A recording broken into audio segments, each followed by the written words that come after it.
ICSC board class 9th के धुरंधरों, 9th base होता है। 9th में जब कॉन्सेप्ट क्लियर होगा, धीरे धीरे आप कंपटीशन लेवल की ओर बढ़ेंगे। अक्सर बच्चों से ये सुनने में आता है कि 8th तक मेरा मैथ बहुत अच्छा था, 8th के बाद हम मैथ में कमज़ोर हो गए। रीज़न क्या है? जब आदमी 9th में जाता है तो एक तो उसको तमाम तरह के कन्फ्यूजन, कौन सा चैप्टर पहले पढ़ें, कौन सा चैप्टर बाद में पढ़ें, एमएल अग्रवाल की बुक से पढ़ें कि सेलिना पब्लिकेशन की बुक से पढ़ें, तमाम ऑप्शन है और लोगों की तमाम बातें हैं। कोई कह रहा है ये पढ़ो, कोई कह रहा है वो पढ़ो। अब तो एक नया टेंशन आ गया है कि क्या कोर्स में है और क्या कोर्स में नहीं है, क्या 30% में कम हुआ है, किसको नहीं पढ़ना है, किसको पढ़ना है। आपको सब पढ़ना है। आप केवल 9th में पास होने के लिए नहीं पढ़ रहे हैं, आप कुछ बनने के लिए पढ़ रहे हैं। ये मत देखिए कि 30% में क्या निकला है, क्या रिड्यूज हुआ है कोर्स में, इससे आपको कुछ लेना देना नहीं है। जब आप फाइनल एग्जाम की तैयारी करिएगा, सारा नॉलेज जुटाने के बाद, तब ये देखिएगा, तब ये सोचिएगा कि अरे ये तो फाइनल एग्जाम में नहीं आएगा तो चलो इसको नहीं पढ़ते हैं। जब लास्ट प्रिपरेशन करिएगा। लेकिन अभी जब फाइनल एग्जाम बहुत दूर है तो आपको ये बिल्कुल देखने की जरूरत नहीं है, हम भी नहीं देख रहे हैं, आप भी नहीं देखेंगे कि क्या 30% में रिड्यूस कर दिया गया है। क्योंकि अगर कोई चीज़ बुक में है तो वो चीज़ अनइम्पॉर्टेंट हो ही नहीं सकती, वो कहीं ना कहीं तो काम आएगा। तो पूरी जानकारी लीजिए और जानकारी इस तरह से लीजिए, जो भी पढ़िए उसका नोट्स बनाइए, नोट्स बनाने के बाद उसको रीड किया कीजिए। जब आपको लगे कि अब काफ़ी दिन हो चुके हैं, 10 दिन बीत चुके हैं, अब पहला एक्सरसाइज भूल रहा है, तो कॉपी उठाइए, क्वेश्चन और सॉल्यूशन दोनों को एक साथ देखिए, उससे सारी चीज़ें एक बार रिकॉल हो जाएंगी। आप किसी का चेहरा कभी याद नहीं करते हैं, लेकिन किसी को बार बार देखते हैं तो उसका चेहरा याद हो जाता है। कुछ लोग तो उसका चेहरा किसी को बता बता कर, ऐसा टीवी में हम देखे हैं, बता बता कर उसका पूरा चेहरा बनवा देते हैं कि फला चौराया था, एक के बार देखने में बनवा देते हैं। या आसपास का कोई आदमी है, मिसिंग है, बहुत दिनों से नहीं मिल रहा है, कोई फोटो वोटो भी नहीं है उसका, तो पूरा बता बता के उसका पूरा चेहरा बनवा देते हैं। कभी याद किए होंगे वो बैठ के कि उसका चेहरा कैसा है? नहीं, बार बार देखने से याद हो गया। तो उसी तरह से जब आप बार बार रीड करेंगे तो जो चीज़ें भूल रही हैं वो फिर रिकॉल होंगी, फिर रिकॉल होंगी, और ना चाहते हुए भी वो पूरी तरह से दिमाग में बैठ जाएंगी। तो चलिए स्टार्ट करते हैं। हम लोग 1.3 पे पहुंच गए थे। एमएल अग्रवाल की बुक हम लोगों ने सेलेक्ट की है, जो एकदम 1 नंबर बुक है और लगभग हमको लगता है 90% स्कूलों में यही बुक चलता है। इससे अगर आप क्वेश्चन लगा लिए तो अगर आपके स्कूल में कोई अदर बुक भी चलती है तो आप आराम से उससे क्वेश्चन लगा लेंगे। यही सब क्वेश्चन होंगे, जहाँ 2 है वहाँ 3 होगा, बस इतना अंतर हो सकता है। तो स्टार्ट किया जाए। हम लोग पिछले क्लास में 14 क्वेश्चन तक लगा लिए थे, याद है? हम लोग पिछले क्लास में 14 क्वेश्चन तक लगा लिए थे और आज हम लोगों को 15th क्वेश्चन से स्टार्ट करना है। तो 15th क्वेश्चन, जैसा कि हमने पिछले क्लास के लास्ट में बताया था कि जो हिंट आप देखते हैं क्वेश्चनों में दिया हुआ है, वो हिंट केवल बुक में है। जब एग्जाम में ये क्वेश्चन आएगा तो हिंट नहीं दिया जाएगा। पिछले वीडियो में हम लोग क्या कर रहे थे? पिछले क्लास में हम लोग ये जो नंबर्स दिए गए हैं वो हैं रेशनल, और इनके बीच में हम लोग ढूंढ रहे थे इर्रेशनल नंबर। इनके बीच में क्या ढूंढ रहे थे? Irrational number. लेकिन अब क्या करना है? अब दिया गया है इर्रेशनल और इसके बीच में ढूंढना है रेशनल को। दिया गया है इर्रेशनल और इसके बीच में पता लगाना है फाइंड अ रेशनल नंबर। अच्छा, ये क्वेश्चन भी हम लोग पिछले क्लास में लगाए थे। अब ये दोनों भी वही हैं कि इर्रेशनल हैं, और पिछले क्लास में हम इसी पर स्टॉप भी किए थे कि चलिए इस तरह का एक क्वेश्चन और जब अगले क्लास में लगेगा तो अगर थोड़ा बहुत कन्फ्यूजन भी रह गया है तो वो अगली क्लास में दूर हो जाएगा, मतलब कि इस क्लास में दूर हो जाएगा। तो ये 2 नंबर दिए गए हैं और उनके बीच में पता लगाना है रेशनल नंबर। जब 2 इर्रेशनल नंबर के बीच में कोई रेशनल नंबर पता लगाना होता है तो हम लोग क्या करते हैं, दोनों नंबर्स का स्क्वायर कर देते हैं, दोनों नंबर्स का स्क्वायर कर देते हैं। तो चलिए 2√3 और √15 को नोट करते हैं। अगर आपको इन दो इरेशनल नंबर के बीच में कोई रेशनल नंबर पता लगाना हो तो आपको क्या करना चाहिए, पहले इन दोनों नंबर्स का स्क्वायर कर देना चाहिए। तो 2 का स्क्वायर 4 और इंटू √3 का स्क्वायर 3, यानी यहाँ पर आपको क्या मिलेगा, 12। अब जो है √15 का जब आप स्क्वायर करेंगे, बीच में थोड़ा थोड़ा डिस्टरबेंस होता रहता है, उसको इग्नोर करना चाहिए। जैसे अभी एक मैसेज आ गया था। तो 15 इसका स्क्वायर क्या हो गया, 15। तो ये इरेशनल है, ये इरेशनल है, लेकिन जब इसका स्क्वायर कर देंगे तो आपको मिलेगा रेशनल नंबर। अब अगर 12 और 15 के बीच में आपको कोई रेशनल नंबर चाहिए तो 12 और 15 के बीच में आपको क्या करना है, एक परफेक्ट स्क्वायर नंबर ढूंढना है। परफेक्ट स्क्वायर नंबर ढूंढिए जो 12 और 15 के बीच में होता हो, भले वो डेसिमल में हो, लेकिन जो उसका स्क्वायर रूट है वो फाइंड हो जाता हो डेसिमल के 1-2 डिजिट तक। तो आपके पास 12 है और 15 है। अब आपको ऐसा नंबर सर्च करना है, जैसे मान लीजिए आप 9 का स्क्वायर करते हैं तो मिलता है 81, 10 का स्क्वायर करते हैं मिलता है 100, 11 का स्क्वायर 121। तो ये सब जो नंबर हैं, अगर आप उसको डेसिमल में लिखें तो 1 डिजिट के बाद डेसिमल नहीं लगाएंगे, क्योंकि 1 डिजिट के बाद डेसिमल अगर लगाएंगे तब ये जो नंबर्स हैं उनका स्क्वायर रूट हम नहीं फाइंड कर पाएंगे।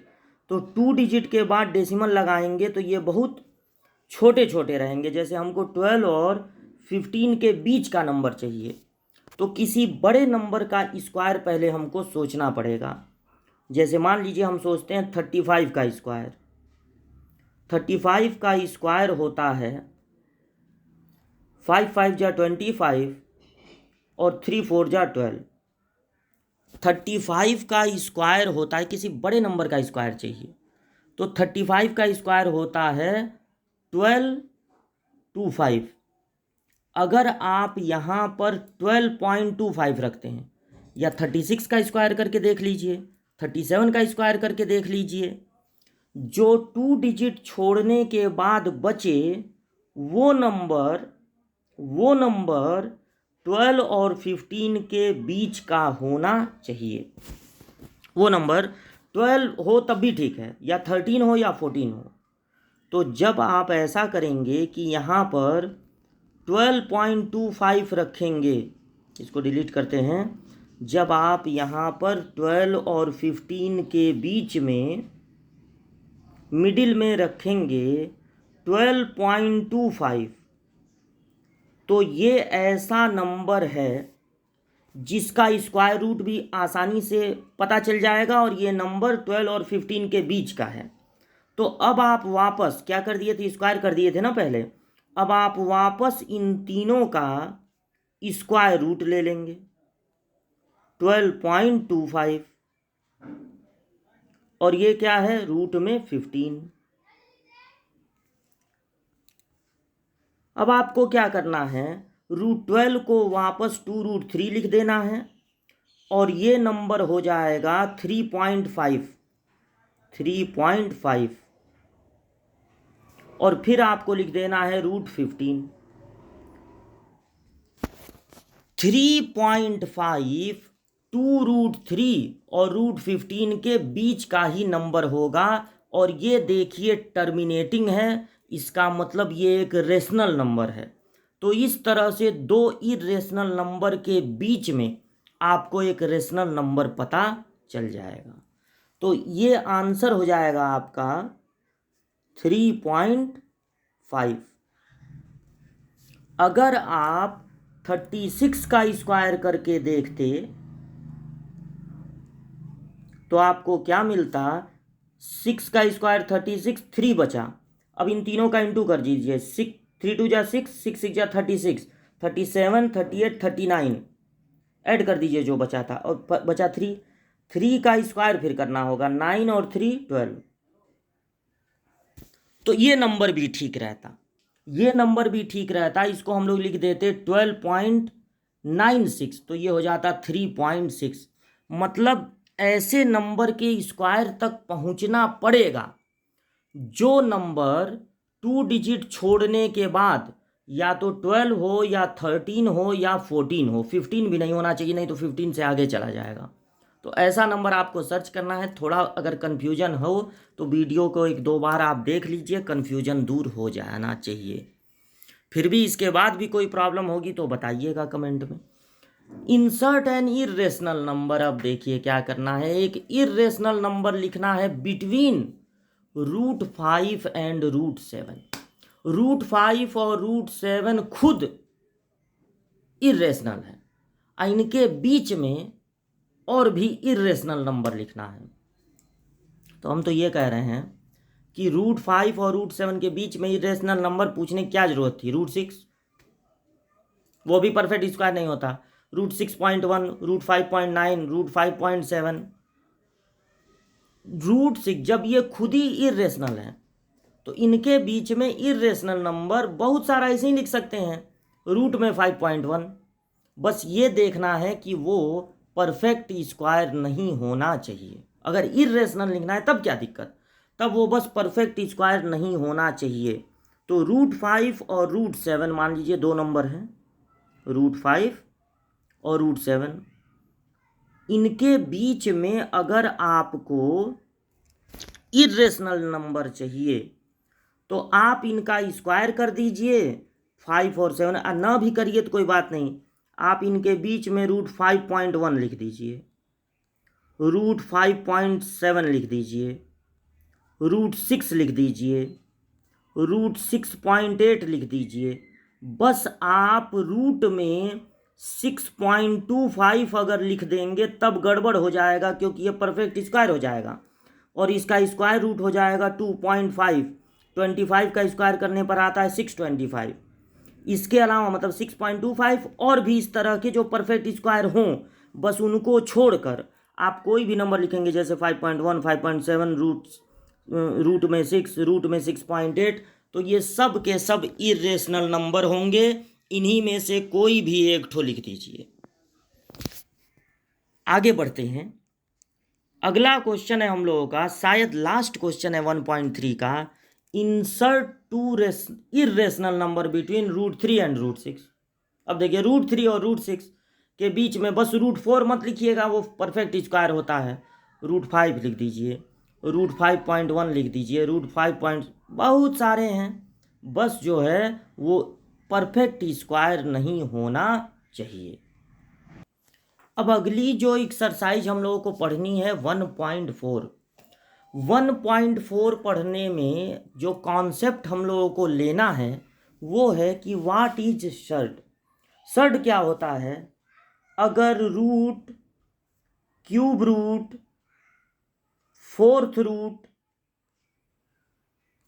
इस तरह से कोई नंबर रूट में हो, square root, cube root, fourth root, और दूसरी बात ये कि वो नंबर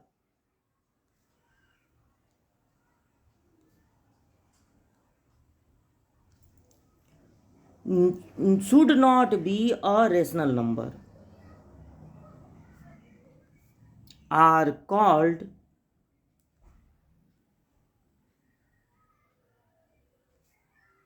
surds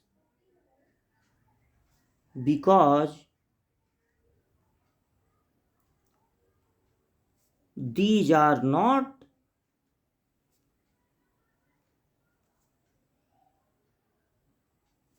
रेशनल नंबर, ये इरेशनल नंबर है।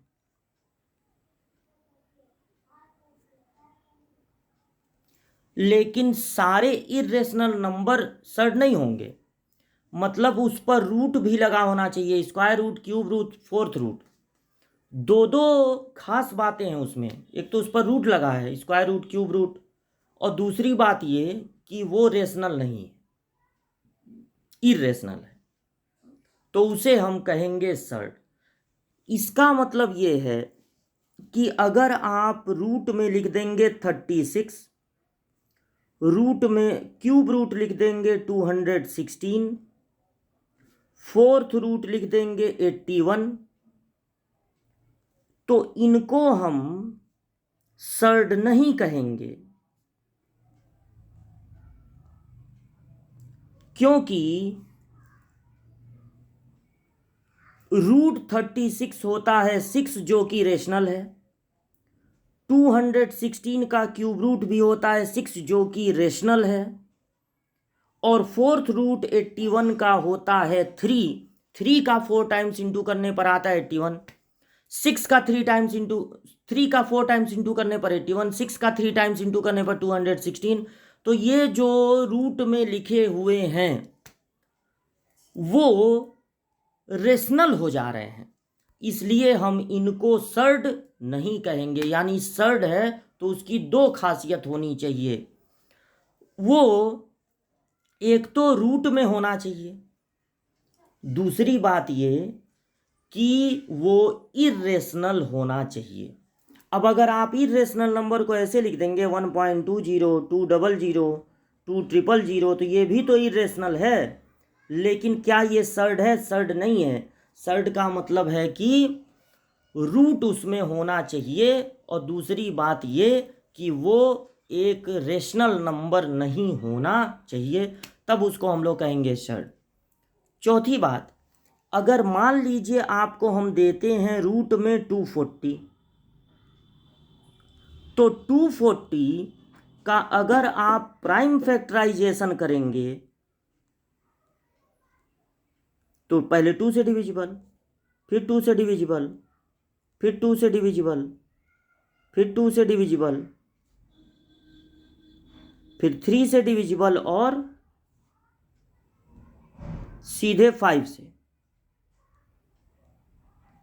देखिए, जिनका पेयर बन गया है, ये पेयर बन गया और ये पेयर बन गया, तो 2 और 2, 2 2 जा 4, 4 को जिनका पेयर बन गया उनको आप बाहर कर लेंगे, और जिनका पेयर नहीं बना उनका मल्टीप्लाई करके 3 5 जा 15 आप यहाँ लिख देंगे, तो ये होगा रूट में 240 की वैल्यू।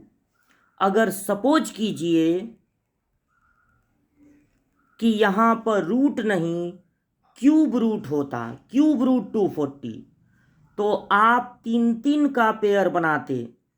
ये देखिए 3 बार 2 है और कोई भी नंबर 3 टाइम्स नहीं है, तो एक ही 2 आपको मिला, उसको आप बाहर रख सकते हैं और क्यूब रूट आपको लगाना होगा, बाकी जो नंबर बचे हैं उनका मल्टीप्लाई करके। यानी 5 2 जा 10, 3 जा 30, इसे आप लिख सकते हैं क्यूब रूट ऑफ 240। इसको पढ़ेंगे क्यूब, अगर यहाँ छोटा सा 3 लिखा है, क्यूब रूट ऑफ 240 का मतलब होता है 2 क्यूब रूट ऑफ 30। अगर ये फोर्थ रूट होता, सपोज कीजिए फोर्थ रूट होता ऐसे 4 और ये पूरा अंदर ऐसे 240, तो जो नंबर 4 टाइम्स है जैसे 2, वो बाहर निकल जाता और फिर फोर्थ रूट बचा रहता किसका? 3 5 जा 15 का। ठीक इसी तरह से मान लीजिए बाहर एक नंबर है 2 और रूट के अंदर एक नंबर है 3। अब इस 2 को आप अंदर भेजना चाहते हैं, तो अगर यहाँ पर स्क्वायर रूट है, यहाँ कुछ नहीं लिखा है, तो यानी यहाँ छोटा सा 2 है, लेकिन कोई लिखता नहीं उसको, आप भी मत लिखिएगा, तो ये स्क्वायर रूट है, तो बाहर से कोई नंबर अगर इस स्क्वायर रूट में जाएगा तो उसका 2 टाइम्स मल्टीप्लाई हो जाएगा, ये 2 अंदर जाएगा 2 टाइम्स, यानी ये हो जाएगा रूट में 12। अगर यही होता 2 क्यूब रूट 3, तब बाहर से जब ये नंबर अंदर जाता तो इसका मल्टीप्लाई 3 टाइम्स हो जाता, 2 इंटू 2 इंटू 2, और जो अंदर पहले से 3 है वो तो रहता ही, तो क्यूब रूट हो जाता 8 3 जा 24। तो जो नंबर यहाँ है अगर नहीं है तो 2 है, उतनी बार उस नंबर का मल्टीप्लाई होगा अगर बाहर से कोई नंबर आप अंदर भेजेंगे। अगर 2√3 में आप ऐड करना चाहें 7√3 को, तो ये लाइक सर्ड हैं, इसमें भी √3 है, इसमें भी √3 है, ये ऐड हो जाएंगे। ऐड कैसे होगा? केवल बाहर वाले नंबर ऐड होंगे, यानी 9, 7 और +2 9, और ये √3 एज इट इज बना रहेगा। सपोज कीजिए 7√5 में आपको माइनस करना है 2√5 को, तो ये माइनस हो जाएगा, क्योंकि ये लाइक सर्ड हैं। लाइक सर्ड अगर रहेंगे तभी प्लस या माइनस हो पाएंगे। यहाँ भी √5, यहाँ भी √5, तो 7 में से 2 को माइनस कर देना है 5, और यहाँ पर हो जाएगा √5। लेकिन अगर आप 2√3 में ऐड करना चाह रहे हैं 3√2 को, तो ये लाइक सर्ड नहीं है, इसलिए ये ऐड नहीं हो पाएंगे। √3 वाले में ही ऐड या सब्ट्रैक्ट होगा, ठीक वैसे ही जैसे x वाला x वाले में ऐड होता है, x² वाला टर्म x² वाले टर्म में ऐड होता है, इसी तरह से। लेकिन यानी ऐड या सब्ट्रैक्ट होने के लिए सर्ड का लाइक होना जरूरी है। लेकिन अगर आप 2√3 में मल्टीप्लाई करना चाहें 3√2 का, तो ये मल्टीप्लाई पॉसिबल है। केवल आपको बाहर वाले नंबर का मल्टीप्लाई बाहर वाले नंबर में करना है, और रूट वाले का मल्टीप्लाई रूट वाले में करना है, तो 3 2 जा हो जाएगा 6। यानी मल्टीप्लाई करते समय सर्ड्स का लाइक होना जरूरी नहीं है। अब अगर 2√3 में 7√3 का मल्टीप्लाई करना है, तो 7 2 जा हो जाएगा 14, बाहर का मल्टीप्लाई बाहर, और रूट में हो जाएगा 3 3 जा 9, 9 का रूट 3 ही होता है, तो 14 3 जा 42। तो इसको हम लोग याद कर लेते हैं कि अगर √3 में √3 का मल्टीप्लाई होगा तो 3 हो जाएगा, √5 में √5 का मल्टीप्लाई 5, √6 में √6 का मल्टीप्लाई 6। यानी अगर दोनों नंबर सेम है तब जो है रूट बस हटा दीजिए, यही उनका मल्टीप्लिकेशन होगा। अगर आप डिवाइड करना चाहते हैं 2√27 है मान लीजिए, इसको डिवाइड करना चाहते हैं 3√3 से, या मान लीजिए यहाँ 12 है, तो अगर आप 12√27 को डिवाइड करना चाहते हैं 3√3 से, तो ये 3 4 जा 12 हो जाएगा, और एक ही रूट में आप लिख सकते हैं 27/3, और 3 9 जा हो जाएगा 27, और 9 का रूट होता है 3, तो आपका आंसर आ जाएगा 12। यानी कि ऐड या सब्ट्रैक्ट करने के लिए सर्ड का लाइक होना जरूरी है, लेकिन मल्टीप्लाई या डिवाइड करने के लिए सर्ड लाइक हो ये जरूरी नहीं है। रूट में 27 और रूट में 3 ये ऐड नहीं होंगे। अगर आप 27 में से 3 को बाहर निकाल लिए, बाद में इसको √3 बना लिए, तब अलग बात है, वरना अभी फ़िलहाल ये ऐड नहीं होंगे, जैसे वैसे ही पड़े रहेंगे, सब्ट्रैक्ट भी नहीं होंगे। हाँ, इनका मल्टीप्लाई भी कर सकते हैं और इनका डिवीजन भी इनका पॉसिबल है।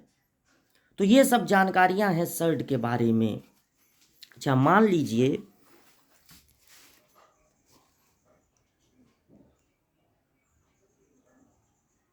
स्क्वायर रूट है, वैसे 2 को लिखा नहीं जाता, लेकिन स्क्वायर रूट 2 में √3 का मल्टीप्लाई करना है, तब ये हो पाएगा कि नहीं? क्या ये 2 3 जा 6 हो जाएंगे और 2 3 जा नीचे भी 6 हो जाएगा? नहीं। इस 2 का मतलब होता है, स्क्वायर रूट का मतलब पावर 1/2, और इनटू 3 पे पावर 1/3। तो ये जैसे हैं वैसे ही रहेंगे, बाद में आपको सिखाया जाएगा कि एलसीएम लेकर इनको बराबर बनाया जा सकता है, लेकिन अभी फ़िलहाल जब तक ऐसा क्वेश्चन नहीं आ रहा है तब तक आप समझिए कि जब हम मल्टीप्लाई करेंगे सर्ड का तो ये चीज़ सेम होना ज़रूरी है। भले अंदर के नंबर सेम ना हो, लेकिन ये चीज़ सेम होना ज़रूरी है। तो आज की क्लास में आपको क्या क्या बताए फिर से एक बार समझ लीजिए। सर्ड क्या होते हैं? Root, cube root, fourth root, 10th root, 5th root, root होना चाहिए और रेशनल नहीं होना चाहिए। मतलब ऐसा ना हो कि 25 हो और उसका रूट निकल जाए, ऐसा ना हो कि 27 हो और उसका क्यूब रूट 3 हो जाए, ऐसा ना हो कि 81 हो उसका फोर्थ रूट 3 हो जाए। रेशनल नहीं होना चाहिए, इरेशनल होना चाहिए, उनको हम लोग कहेंगे सर्ड। और अगर रूट में 36 है, क्यूब रूट 216 है, फोर्थ रूट 81 है, तो इनको सर्ड नहीं कहेंगे क्योंकि ये हो जाएंगे रेशनल।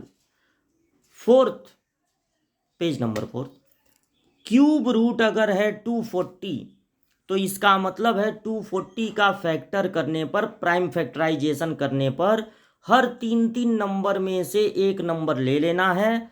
अगर कोई नंबर 2 ही बार है या 1 ही बार है वो बाहर नहीं निकल पाएगा, वही बाहर निकल पाएगा जो 3 टाइम्स हो।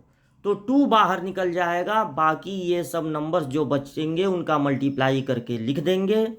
अगर ये फोर्थ रूट होता तो हर 4 नंबर में से एक नंबर निकलता, तब जो बचता, जो 3 बार है, 2 बार है या 1 ही बार है, उनका मल्टीप्लाई करके अंदर लिख देना है।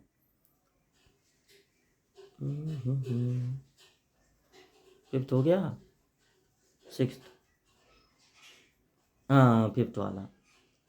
अब देखिए 2 बाहर है और स्क्वायर रूट है 3 का, तो अगर बाहर से कोई नंबर अंदर जाएगा और यहाँ स्क्वायर रूट है तो उसका 2 बार मल्टीप्लाई होगा, और अगर यहाँ क्यूब रूट है तो उसका 3 टाइम्स मल्टीप्लाई होगा।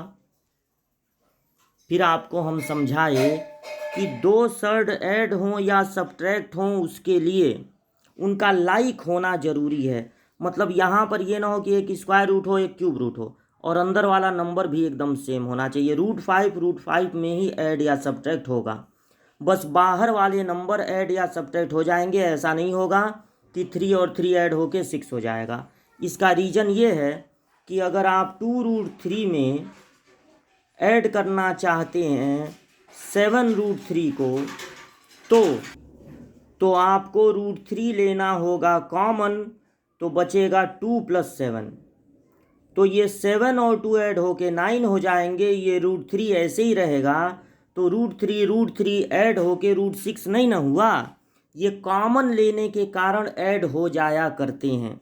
अगर यहीं पर √3 होता, यहाँ पर √5, तो कॉमन नहीं ना हो पाता, तब ये ऐड भी नहीं हो पाते। इसी तरह से ये सब्ट्रैक्ट क्यों हो जाते हैं? क्योंकि √5 कॉमन हो गया। अब एक जगह स्क्वायर रूट हो 5 का, एक जगह क्यूब रूट हो 5 का, तब नहीं ना कॉमन होगा, तब ये ऐड भी नहीं हो पाएंगे। और अगर आप मल्टीप्लाई करना चाहते हैं तो मल्टीप्लाई करने के लिए √3 और √2 भी मल्टीप्लाई हो सकते हैं। अंदर वाले नंबर का सेम होना ज़रूरी नहीं है। बस ये जो चीज़ है, यहाँ पर अगर स्क्वायर रूट है तो यहाँ भी स्क्वायर रूट, यहाँ क्यूब रूट है तो यहाँ भी क्यूब रूट, यहाँ फोर्थ रूट है तो यहाँ भी फोर्थ रूट होना चाहिए। अगर यहाँ फोर्थ रूट है, यहाँ स्क्वायर रूट है, तब ये मल्टीप्लाई नहीं हो पाएंगे। तब एलसीएम ले होके उनको इक्वल बनाना होगा, जो कि अगर आगे की पढ़ाई में होगा तो बताया जाएगा। √3 में √3 का मल्टीप्लिकेशन याद कर लीजिए 3 होता है। और अगर आप डिवाइड करना चाहते हैं तो भी इनका लाइक होना कोई ज़रूरी नहीं है। बस ये ज़रूरी है कि यहाँ पर अगर स्क्वायर रूट है तो यहाँ भी स्क्वायर रूट ही होना चाहिए। अगर ऊपर है √27, नीचे है √3, तो एक साथ आप पूरे पर रूट लगा सकते हैं 27/3, और 3 से 9 को कैंसिल करके अगर 3 बच रहा है तो आप 3 लिख सकते हैं। ये सब फार्मूले हैं जो आपको एग्जाम्पल के रूप में बता रहे हैं, इनको आप ध्यान से समझिए। अगर इन दोनों का मल्टीप्लाई करना है, लेकिन ये स्क्वायर रूट है, ये क्यूब रूट है, तो इनका मल्टीप्लाई करके ऐसे आप नहीं लिख सकते हैं 2 3 जा 6 और 2 3 जा 6, मतलब आप ऐसे 6th रूट ऑफ 6 नहीं लिख सकते हैं, बल्कि इनका अगर मल्टीप्लाई करना ही है तो फिर इनका ये 2 है और ये 3 है, ये सेम करना पड़ेगा। ये भी हम लोग सीखेंगे, लेकिन अभी जान लीजिए कि ये 6√6 होने वाला नहीं है। और भी कुछ बचा? नहीं, और कुछ नहीं बचा। तो सर्ड हम शुरू कर दिए हैं, थोड़ा सा उसका कॉन्सेप्ट बता दिए हैं, एग्जाम्पल के रूप में बताए हैं। और अगली क्लास से अब हम लोग एक्सरसाइज शुरू किया जाएगा 1.4। तब तक इतना तैयार कीजिए।